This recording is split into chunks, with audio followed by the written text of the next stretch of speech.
Oh.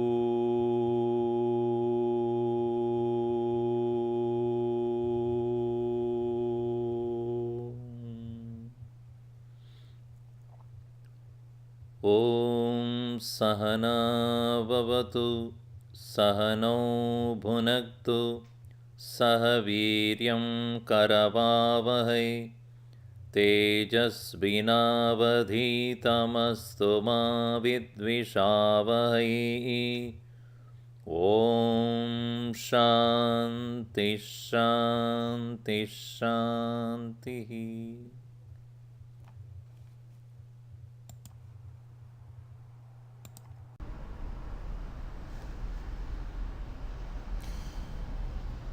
In the last session we saw the Royal Secret 8, where we discussed about the Lord saying that the Prakriti, the creative power, is under my supervision, and because of which or due to which the creation happens.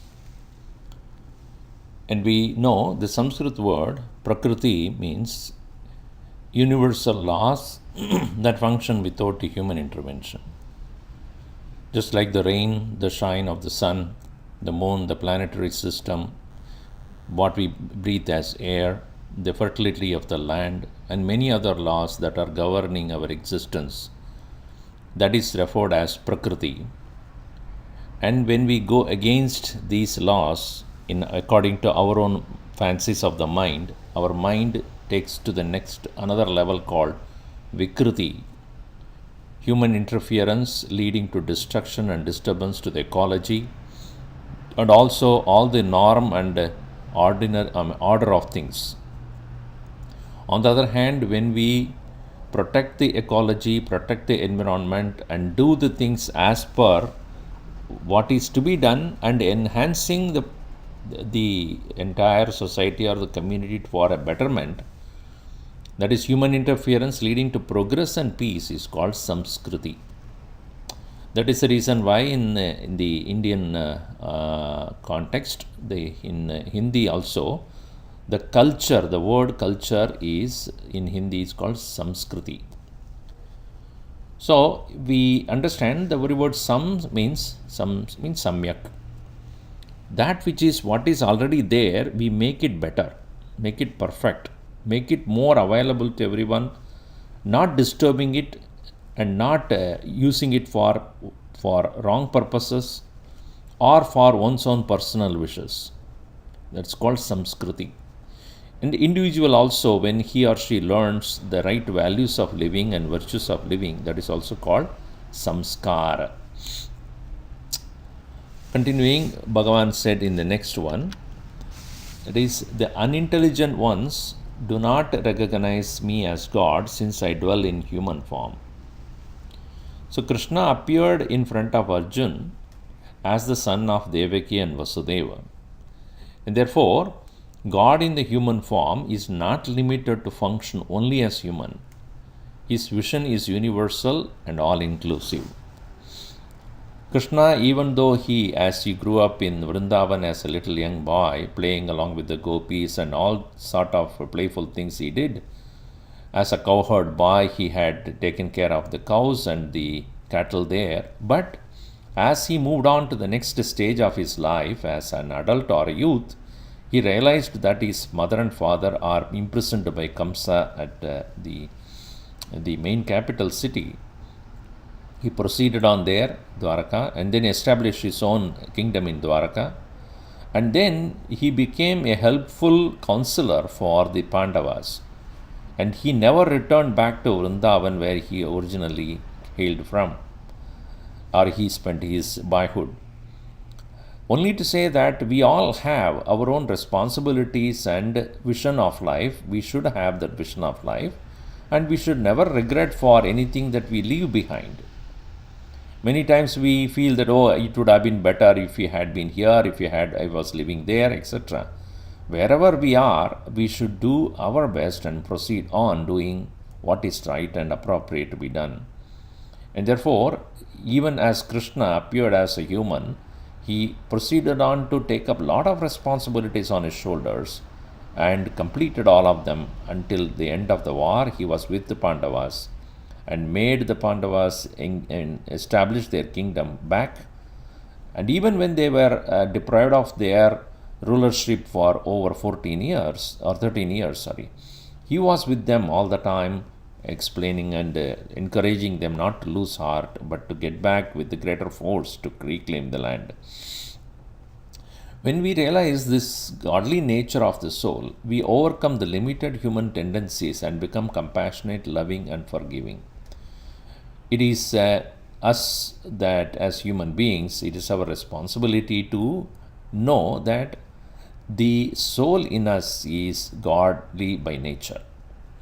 Because of its overwhelming attachments to body, mind, intellect, and all other things, it is getting as though tarnished and polluted by impurities like anger, lust, passion, etc. But the saintly nature of the soul, when realized, one develops a different vision of life altogether. Then it is not working, it is serving, become the way of life. Such a one who has discovered one's own divinity is the saint, Mahatma. So that's what Bhagavan Krishna says, Mahatmanastu mam partha daivim prakriti mashritaha ananya manasah bhajanti ananya manasah nyatva mam bhutadi mavyayam. Having understood me as the very origin of everything, Mahatmas or the saintly people are those who live with so much of nobility and with compassion and love for everyone. Those who cannot and live dictated by desires and ego are called the evil. In that respect, we are all to some degree evil only. When we have our own selfishness, when our own egocentric desires, when we have our own, insistency of our own opinions and pushing others to act and behave the way we want them to act, we are actually some kind of incarnation of evil only. So this is secret number 9. Continuing, Bhagavan said, there are 3 paths very well known in Hinduism that will help you to reach the highest. The path of love, that is to seeing the Lord in all, worshipping and staying close to the Lord at all time in the heart. And the path of knowledge is seeing the same one, but as seen as variety, as many as the whole universe itself. It is the Lord who is appearing as the entire universe. In the path of action, on the other hand, seeing me as a sacrifice, offering, fire and chanting, because they engage in the karma or the ritual. So, even those rituals that are performed not for the sake of attaining some heaven, etc., or gaining some punya or the merits, but only to be in constant touch with the Lord's creation and offering everything back to Him. It is a show of gratitude at all times. In secret number 11, Bhagavan said, I am the father, mother and grandfather of the universe, to be known pure as Om as Vedas. So, Pitahamasya Jagataha Data Mata Data Pitamaha Vedyam Pavitram Onkaraha Ruksama Yujarevacha. So, the question of who created, why the creation, etc., everything is dispelled here by saying that I am the beginning of the whole universe. Universe is the expression of the one who was, who is, and who shall be. And this is not a blind declaration and that we have to accept. We can clearly see that everything around us is pulsating with life, and the life that has no dimension, no particular form, Even as you take a small leaf and open it, and you will not find life there. Or even if you take a tree and open the whole thing and take it apart, you will not see life there. Even if you take a seed which is yet to sprout, if you look at it, there is no life, you can see it. In the same way, the life itself is unknown. That is, Bhagavan in us, God in us is neither known, nor it will remain unknown. Unknown here means cannot be perceived. So it is neither known or unknown. It always remains as knowable to all, symbolized as Om, the subject of the Vedas. So it is very much present as the very awareness in all of us. We'll see that a little later. And those who understand that, they become aware that God is the goal, sustainer, witness, final abode, and eternal seed of existence. So in Hinduism, God is not a particular form which we come to worship in a temple or any other place of worship. It is only external symbol of what is already present in us as the beautiful life, the expression of being. So this is the secret. I am the very father, mother, and grandfather of the universe, and I am being worshipped as the Om and very subject of all the Vedas. Signal number 12 is, I provide heat and rain, both immortality and death, being and non-being, I am. So, as the controller of this universe, nature is not an uncontrolled freak behavior of natural forces. They are under the constant vigilance of God, which we must recognize that nothing in this world remains without the vigilance of the one who created the whole universe. The creator, the God here, is one who is making the rain as well as the sunshine. We should recognize that the nature cannot on its own do anything, it being inert. Just like a matter which is, let us say that you left your phone on the table before going to your college or your work, and then when you come back from the university, when you come back to your room, the phone has to be in the same place only, because it has no ability to move by itself unless you have motorized it and remotely operated by somebody. So you see, the table, and on the table you have two things. One is a flower plant, a plant which can flower, and the second one is a cell phone that you have kept.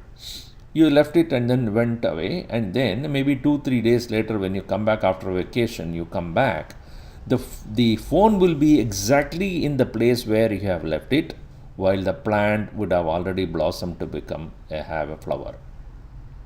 Now, between these two, both are appearing to be kept by you, and nobody has touched it. But the plant has started to flower where the cell phone remains in the same condition, nothing changed. And so, one has life, another does not have. So what is that which changes is the matter which is blessed by life.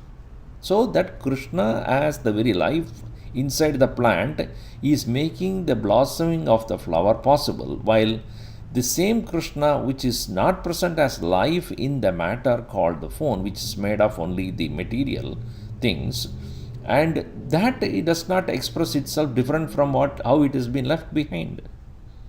That's the difference. The life in us is that which is the very driving force behind all the Prakriti, all the nature.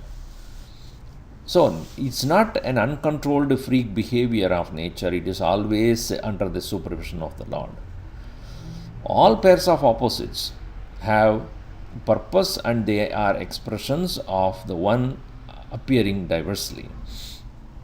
So that means all pairs of opposites, like good and bad, right and wrong, day and night, winter and summer, they are expressions of the same one. One, if it is there, the other doesn't exist. If the light is there, darkness doesn't exist. If there is rain, then there is no sunshine. If there is winter, it is not warmth of the summer. If it is good, it is not necessarily bad. If it is tall, then it is not short. If it is good, if it is evil, it is not definitely good. So these differences are there, and one exists as opposed to another.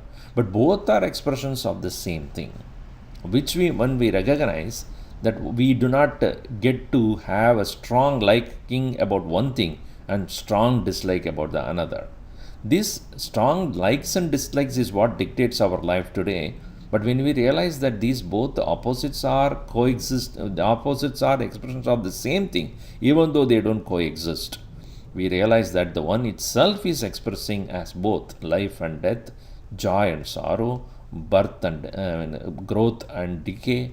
All these things are expressions of the one only.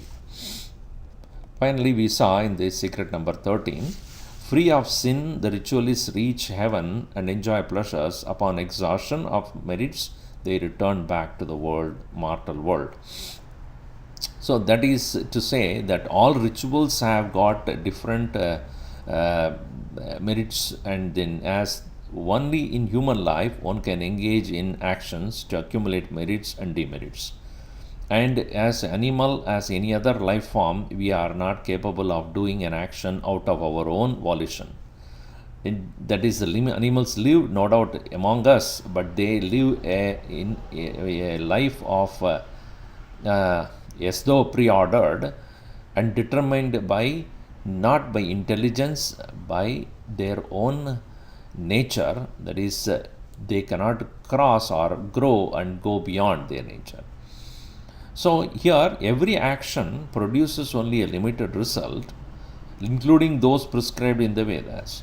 Even the Vedic rituals have got limited results only, because once the merits have been accumulated and one starts enjoying the results, it will start diminishing and finally it will end. Even the merits end upon experiencing the results. Therefore, rebirth is sure even when one engages in good actions. Both good and bad actions have got results, and good actions may probably take one to different positive experiences and bad action to the negative ones. But all of them end then again back to the human form, only to continue to act. Is this like going for a vacation, spending money and coming back and start working again? So here Krishna explains that even rituals are of limited nature only. Then what is that which is eternal, unlimited? That we will see in this section, the next session, from which we will see secret number 14 onward.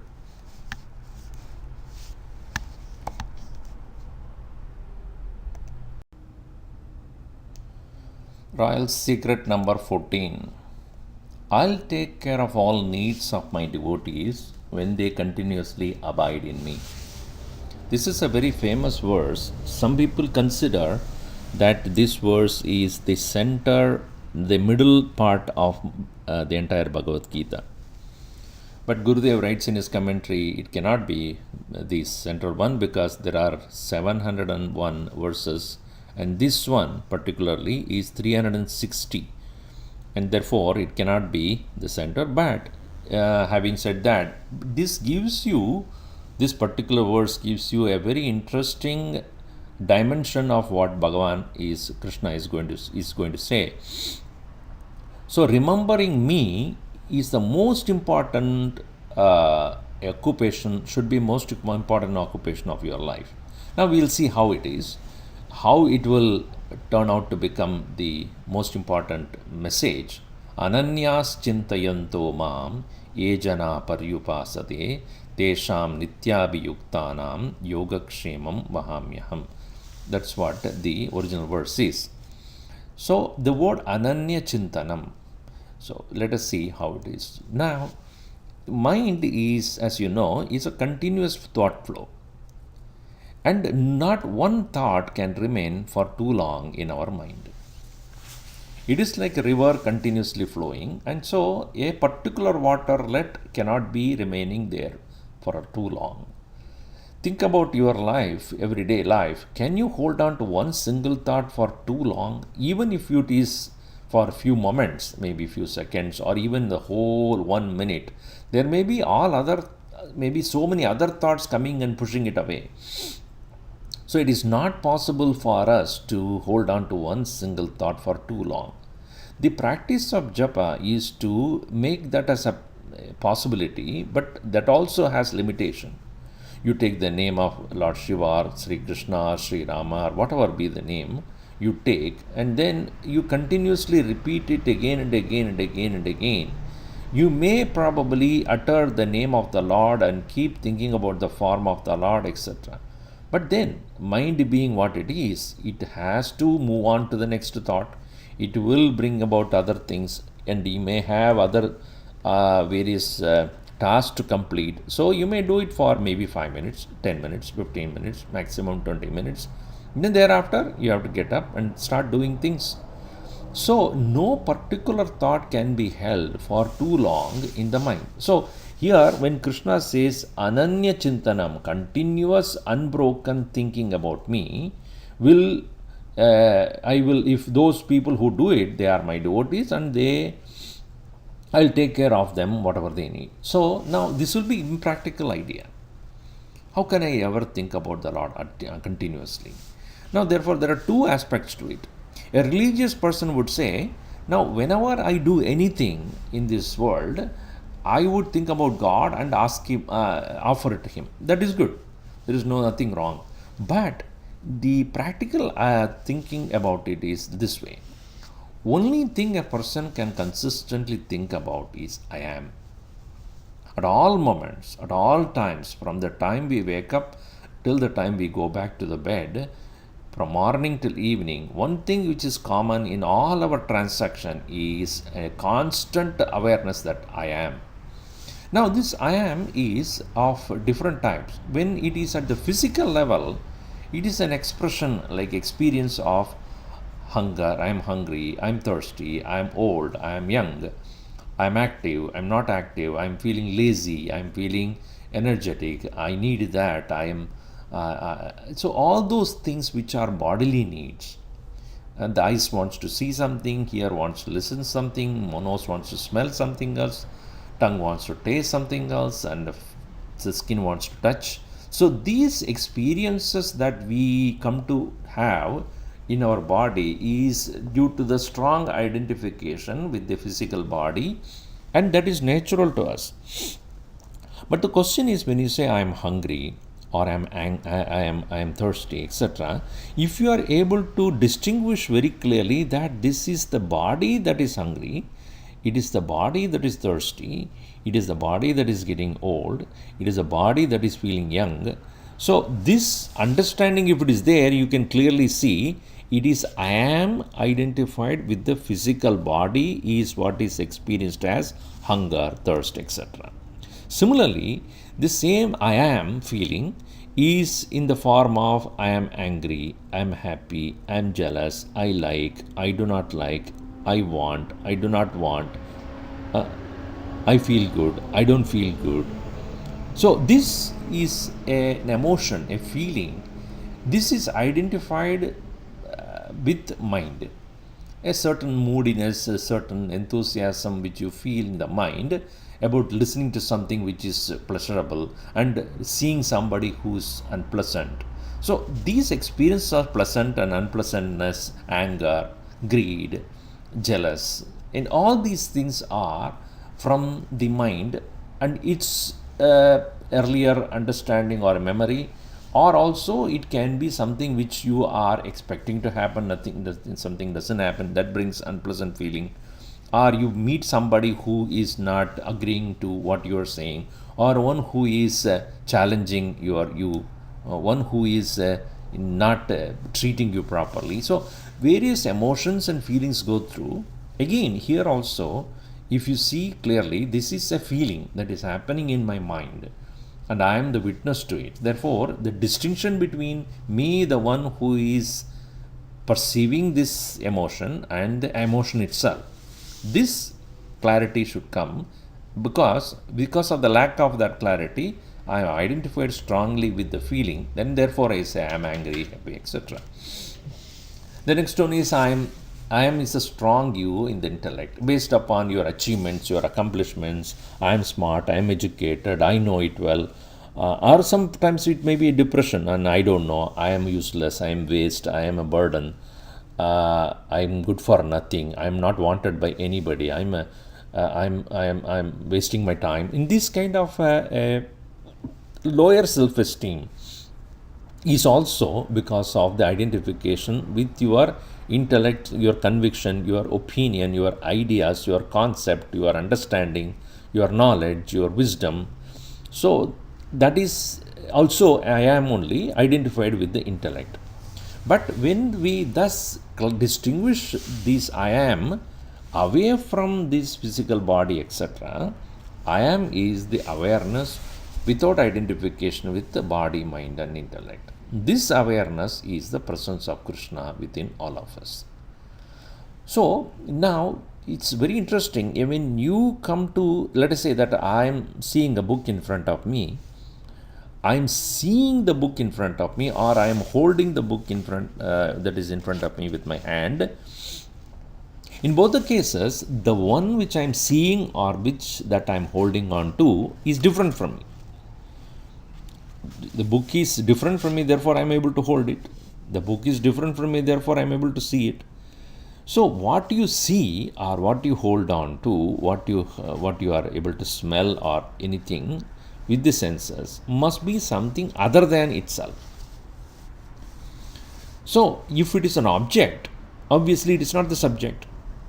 So I am, if you can recognize as the one which is holding on to an object, like a body, for example, continuously it is holding on to the body, and therefore we feel I am the body.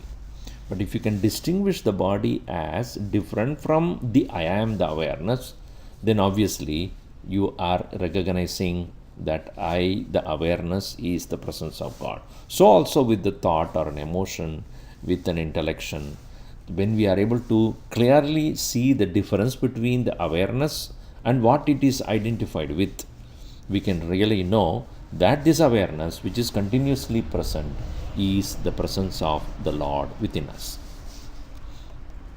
So being present in all, He will be able to fulfill the needs of everyone. So that is why Krishna says that I shall take care of all the needs of my devotees. For example, if I am hungry, then obviously either I have to cook or ask somebody to bring me food or go to a restaurant and order the food, right? So in me also there is Krishna, in the food also there is Krishna, and the one who is bringing me the food is also Krishna is present. So when He is there in me, when I start focusing upon His presence, and He takes over from there on. And since He is there in the food as well as in the person who is bringing the food, He says, I will take care of it. If you need it, what you need, I will definitely take care of it. So those devotees of the Lord, they very clearly know, if I am continuously able to focus upon the Lord, whatever I need is taken care of without me asking for it. So here in the next secret He says that even if you are worshipping any other form of God, even those who worship other gods with faith are really worshipping only me. This is to say that the Supreme Presence is only one. And understand, worship is only a ritual if there is no faith in God. So here He says very clearly, those who worship other forms of God, and then there are plenty in Hinduism. Krishna is there, Narayana is there, Lakshmi is there, Saraswati, Ganesha, and Ganesha is there, Subramanya is there, Hanumanji is there, and then the Devi Kali is there. And in the Vedic time they had Indra, Varuna, Yama, and then Prajapati. So many of them were there.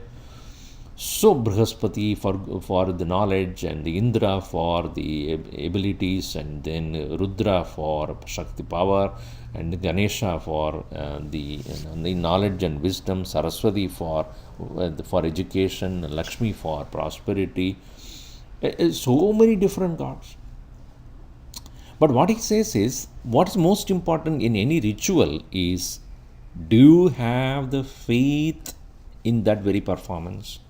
When you are engaging in the ritual, do you really feel that it is to the Lord you are offering? Not just to the fire, not just to the form of a physical, maybe it is a stone or a metal. I am not offering to the metal, but I am giving to the Lord himself, Lord of the universe, one who has given me everything, I am giving back to him. So, understand the Lord's presence is there in all forms. So, it is like the light emanating from all stars are only from the sun. The stars do not have their own ability to shine, they are only reflecting the sunlight. If I keep many pieces of mirror on the ground, when the sun shines, all the individual pieces of the mirror will reflect the sun. There are not many lights, but the one light of the sun is reflected through many different pieces of mirror.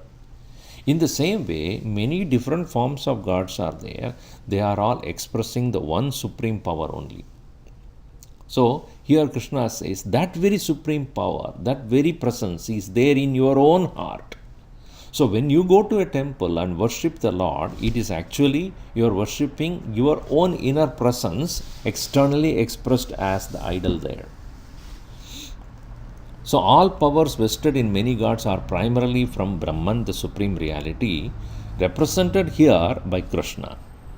So, when Bhagavan Krishna stood in front of Arjuna and explaining to him, he is not standing there as son of Vasudeva and Devaki, but he is standing there as the supreme reality from whom all the powers have gone. It is like, I have my tube light in my room, fan is running, light is burning. And this light has come from where? The electricity that is produced is some far away from some place. It has been supplied to me, and then therefore I am having a light, I am like having my fan running, I have my computer running, etc. The power is vested in there, where power is coming from the one source. Is it not? In the same way, many different gods are worshipped in many temples and churches and mass and whatever. But the very source is only one, and that very source is residing in you as I am. It is like even though you eat food by the mouth, the nourishment that is derived out of that belongs to the entire body. Is it not? So even as the mouth is only eating the food, then the mouth cannot claim I am the only person who can get the nourishment from the food. No, the moment you eat, it travels through your body and then becomes a nourishment for the entire body. Every part of the body gets the same amount of nourishment as it is distributed. So, those are the powers of the one expressing in many ways as many gods. So, therefore, in Hinduism, the belief is there is only one expressing as many.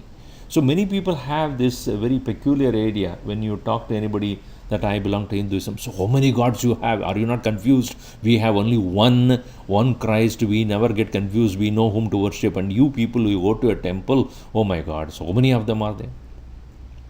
Yes, so many expressions are there of the one.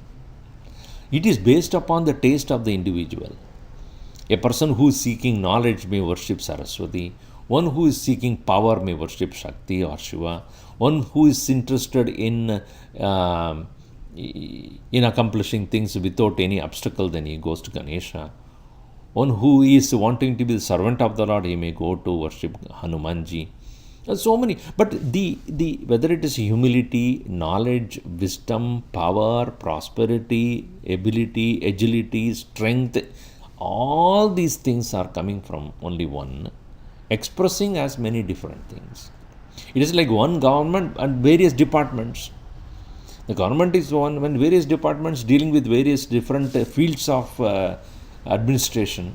In the same way, one God expressing as many is what is found as a Hinduism having many, many gods. So you must clearly understand that there is no polytheistic approach. It is a monotheistic approach only in Hinduism. Now, when it comes to rituals, the next secret Bhagavan is revealing here is, I am the enjoyer of all sacrifices.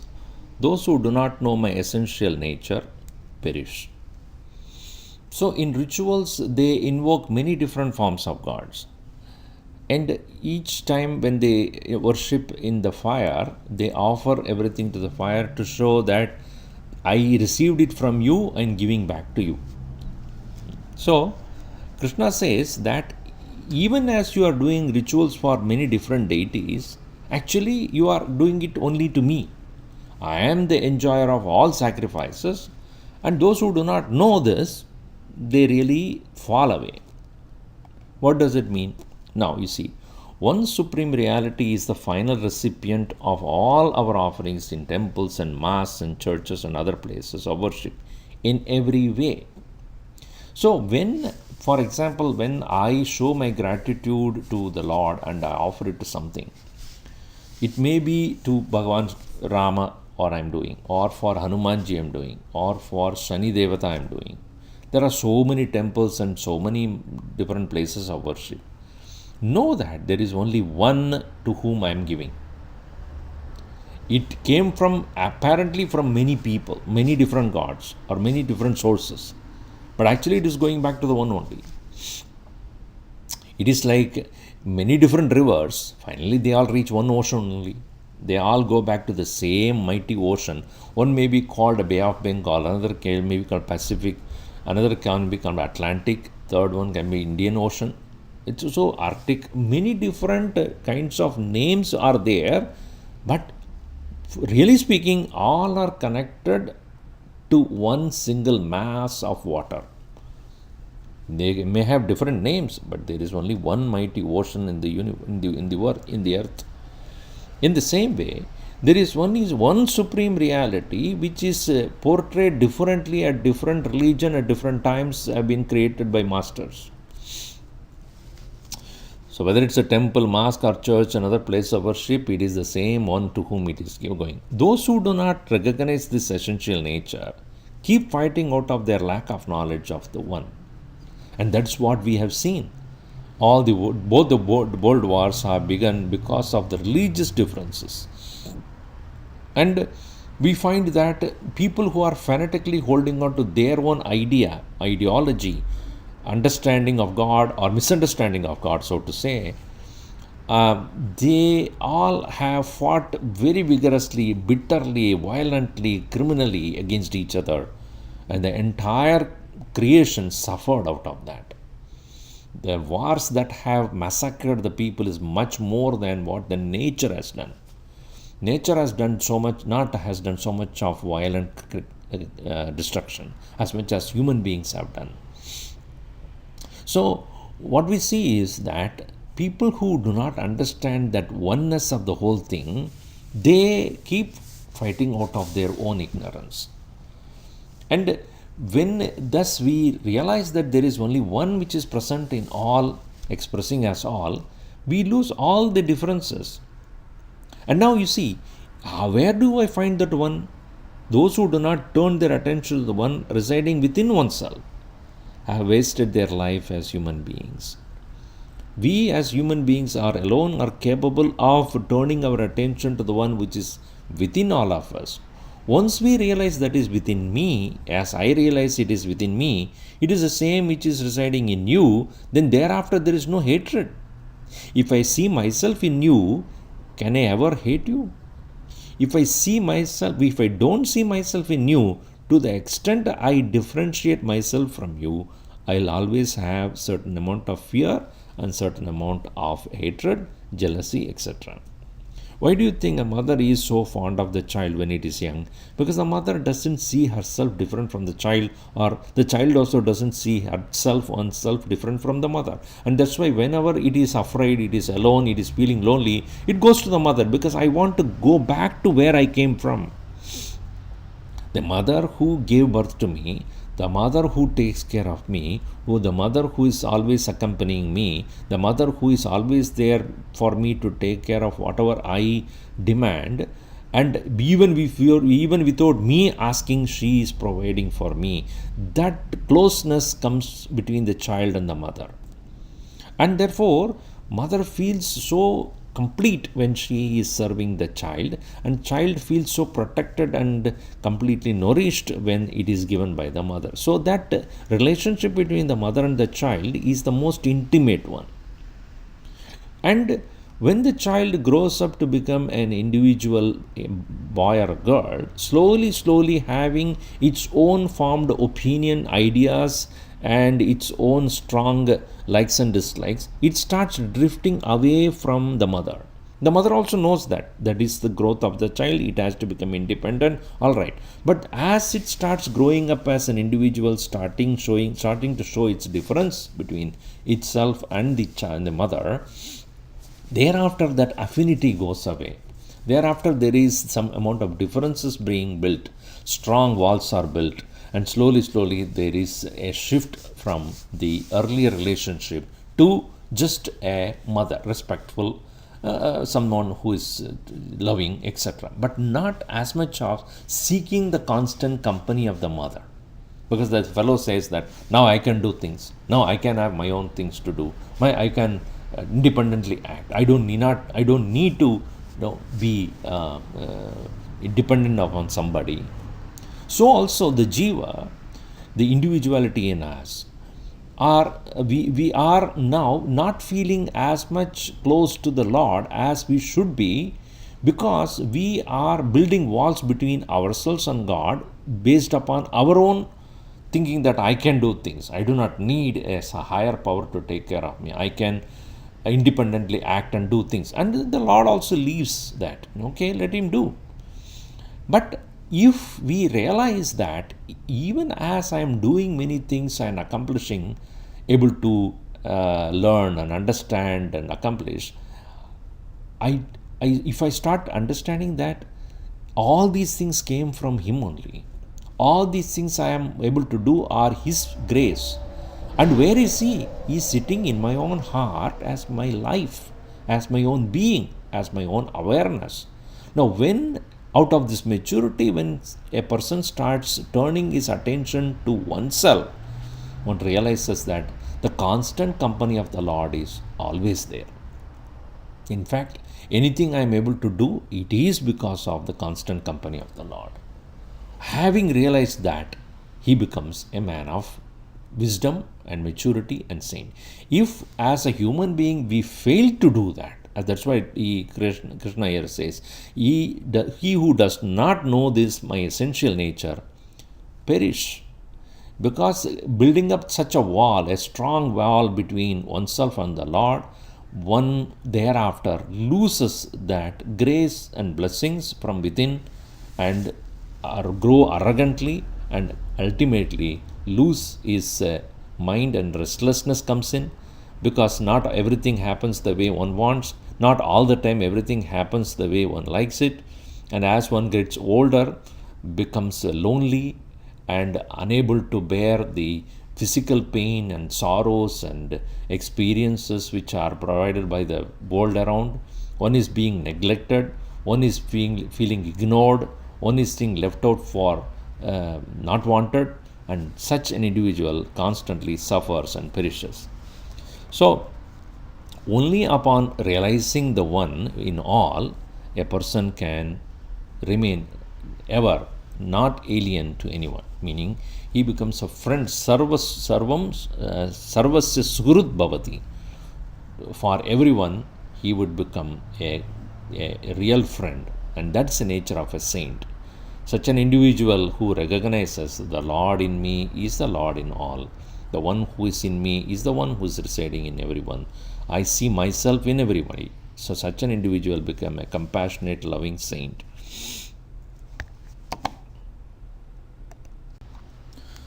The royal secret number 17 is, whatever is offered to me with pure devotion, I accept. Let it be a leaf, flower, fruit, or water. This is another most beautiful verse from chapter 9 of Bhagavad-Gita. Patram pushpam palam toyam yo me bhaktya prayachati tadaham bhakti upahrutam ashnami prayatatmanah. Krishna here says, I am not a deity who requires too much of elaborate ritualism. In fact, Krishna apparently did not even encourage anybody to do any kind of rituals in his name. Because as a supreme reality, the absolute truth, no karma, no particular action can reach the absolute truth. It is like when a child is going to the school, no doubt going to the school is an action, but sitting there and listening is not an activity. it is listening is happening as even the child starts listening, the awareness of that particular subject matter increases in that person. In the same way, it is necessary for us to recognize that the knowledge that is about God is not an activity that needs to be done. It cannot be an action at all. So therefore he says, worship is an act of love and prayer is to seek more love from God. Prayer should not be something which is asking for this and that to make our life prosperous, etc. That's what most people do.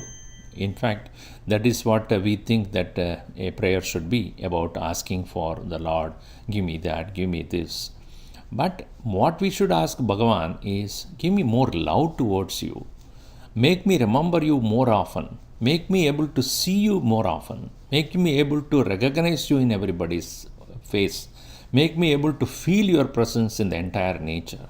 Make me come closer to you. So, the worship should be an act of love. That's why he says, whatever you offer, even a small, one single leaf you offer, a tulsi leaf you offer, one single flower that you offer, one little fruit you offer, or even, like for example, in the case of Shabari, as you know in the story of Ramayana, where Shabari was being instructed by his teacher that you do worship the Sri Rama in your mind and he will come to you.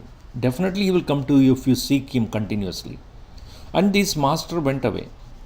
Her master went away. The Shabari, then thereafter every day she would think about the Lord and then do the seva in the ashram where nobody was living. She continued to do that.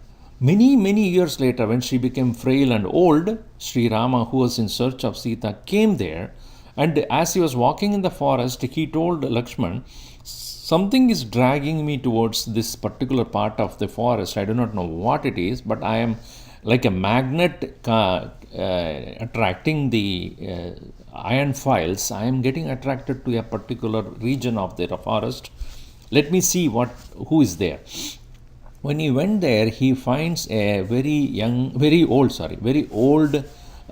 frail-looking lady sitting there, and as soon as she saw Rama, she came running to him and said, "Oh Rama, have you come? How great that I have waited for you. You have listened to my prayer and you have come to see me. I am here to offer you whatever you want." And then she takes whatever she had. What she had was only some fruits, berry fruits. So she took some of the fruits. She bit her. She ate that berry fruit herself, a bit a little, and then tasted it, and then gave it to Sri Ram. And the Lord took it with great joy. And he was quite astonished by the love that strange lady, the old lady, showed it to him. And then he asked, "How do you know that I am coming this way, and how do you know that I am Rama?" She very innocently said, "My teacher has said that you are going to come someday, and every day whoever came to my place, I treated all of them in the same love, as I am treating you, and today it is happened to be you, O Rama. Everyone who came to my doorstep was Ram. Until today. Now you have come." This is called real prayer, seeking love for the Lord. And as Bhagavan has said that even a single fruit you give me with love, I take the love and not what you offer. So how an offering is made is primary, what is offered is secondary or even insignificant. So in the case of many devotees, it is the act of love that is a true worship. What they gave was insignificant. Nowadays what we think is we have to give gold and this and that to the Lord and then only Bhagavan will be happy. No, the Lord is happy with the love that we show, and that's what Krishna had put here. And everything is already his. We cannot give him what he already has. It is like the entire world of all things are created by the Lord himself. Out of that, whatever we give is already his. How can I, if I come to your home, and on the way to your home, in your garden, I pick up a flower and then come to your, knock at your door, and when you open, I give you that flower, and you are happy, no doubt. So I am very happy that you gave me a flower. By the way, where did you get the flower from? From your garden only. How ridiculous it would be. But you don't mind, just like the child, and which is given a chocolate by the mother, and it bites half of it and gives back to the mother. Mommy, you also eat. So the child is giving chocolate which is given to her by the mother only. But then that giving to the mother with love is what is most important here. The same way, it is the creation is Lord's. Everything belongs to Him. And out of that, whatever we offer, it is not what we offer that matters. But with what love in our heart, what we offer, that is what is the most important thing. That's why Krishna says, even if you give me a leaf, a flower, a fruit, or a water, but with pure devotion when you give, that is what I accept. The devotion I take and not the material that you offer. So devotees of gods are those who know that eternal gratitude to God should be the way of life on earth. It's a continuous gratitude that we show to the Lord who has been providing everything that we have, everything that we need in this world. And we can never pay back to that Lord, ever, because rain and the shine and the entire creation that is at our disposal for us to enjoy, it is already the grace and love of the Lord that is there. And we are using it, we are benefiting out of it, but not a time we spend really to thank Him for what He has provided to us. If we can do that, that will be the greatest joy of living, continuously engaging in showing our gratitude to the Lord. So treat everyone as His messenger. You will learn from everyone every time. If only we are able to see the Lord's presence in everyone's presence and feel that He Himself is the one who is speaking to me, who is interacting with me, transacting with me, and then if we are able to invoke that Bhagavan's presence in our heart while dealing with another person, we will invoke the same God's presence in that person's heart also. When we invoke the God's presence in somebody's heart, that is the greatest help that you can give to anybody else. So our approach to the world should be, I shall invoke the Lord in me while I am interacting with everyone. And in everyone, if I can bring up the awareness of God in them, that is the greatest help I can extend to the world. That's what Mahatmas do. They continuously engage in doing that, and thus they continuously learn also from everyone in every time, irrespective of caste, color, creed, religion, belief, faith. Let us proceed on to invoke the Lord in everybody's heart.